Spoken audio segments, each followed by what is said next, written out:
to you today from the 14th century Italian. Once upon a time, there was a beggar boy, and his name was Giovanni. He had no father, he had no mother, he was in fact an orphan, but he had a talent. He could juggle. And so every morning he would get up, he would go to the fruit stand, and he would stand there, this little boy, and he would juggle. And he would juggle the apples and the oranges and the bananas and the lemons and the zucchini and the eggplant. And he would juggle, and the crowds would come and watch, and if they came to watch, they stayed to buy. And so they would buy from the fruit seller. At the end of the day, the fruit seller's wife would give Giovanni a bowl of soup. Good deal for Giovanni. This went on for many years, until one day it happened that a group of traveling players came through the town, and Giovanni was mesmerized by Harlequino and Colombina and the Capitano and all of the feats and the fighting and all of this stuff, and he said, that is the life for me. So he went to the Capiconico and he said, can I join your troop of players, please? And he said, I really don't think we have space in our troop for a little ragtag muffin of a beggar boy. Shoo. He said, but sir, I could take care of the mules. I could learn, and I can juggle. You can juggle. Well, show me your juggling. So he did. He picked up rocks and stones and leaves, and he juggled. And he said, okay, we'll give you a shot. We will make you a clown, and we will put you in front of the audiences, and we will have you entertain the crowds while they wait while we prepare the show. We'll give you a bowl of noodles. We won't pay you, but you're welcome to travel with us. And he said, great, good deal for Giovanni. So he went off to become a traveling player. He said goodbye to Signor and Signor Baptista, and off he went. And he entertained the crowds. And the Capicamico was very impressed, and so he taught him neat tricks. He taught him how to juggle with the scarves, and the sticks, and the plates, and to twirl the plates on the sticks. But there was a special trick that he taught Giovanni, and this was pulled out on special occasions for really important audiences, where Giovanni would stand there, and he would have the red ball, and he'd throw it up into the air, and the yellow, and the orange, and the green, and the blue, and the violet, and then the sun of the heavens would rise, a gold ball would fly into the air, the swirl of color, and the crowds were amazed, and they roared with laughter and joy. And this went on, and Giovanni learned. And soon the crowds were coming as much to see Giovanni's juggling as they were to see the play. And Giovanni grew and aged and eventually bought his way out of the troupe and went off on his own to entertain the crowds and be a traveling player of his own. And the high and the low, and the crowds enjoyed his act, and their laughter and the joy and everything followed him. Time passes. Giovanni slows down. The notes become more illegible. Giovanni slows down. He becomes an older man. And one day, it started happening. He would drop a stick. He would drop a plate. He'd drop the orange ball. But there was one day as he grew older and more tired, he dropped the sun of the heavens. And on that day, he sat beside a stream in sorrow and sadness. And he set aside his name, and he set aside the mask of a clown, and he set aside his beautiful costumes that had grown over time into very elaborate pieces. And he became a nameless beggar.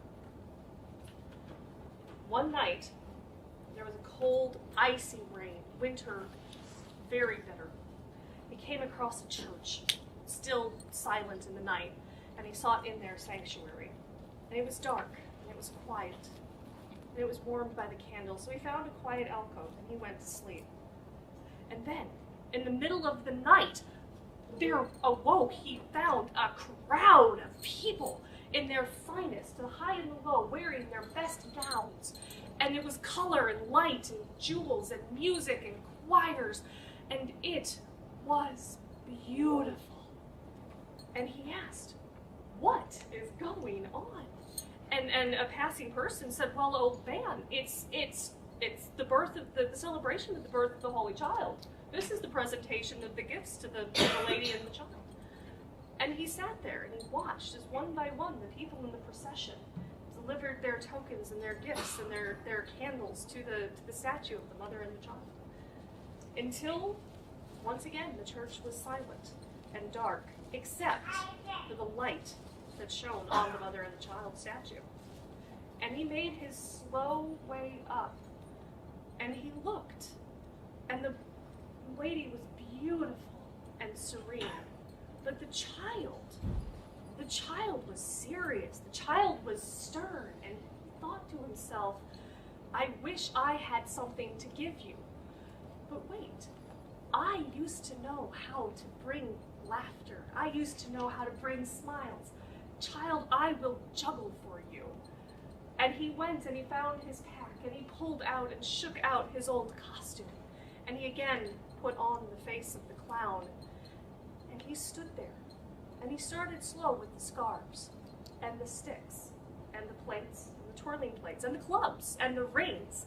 And the more he juggled, the more he remembered he was Giovanni. He was a clown who had juggled for a prince, a duke, for crowds that had laughter of joy, not sneers, not taunting, not throwing rocks.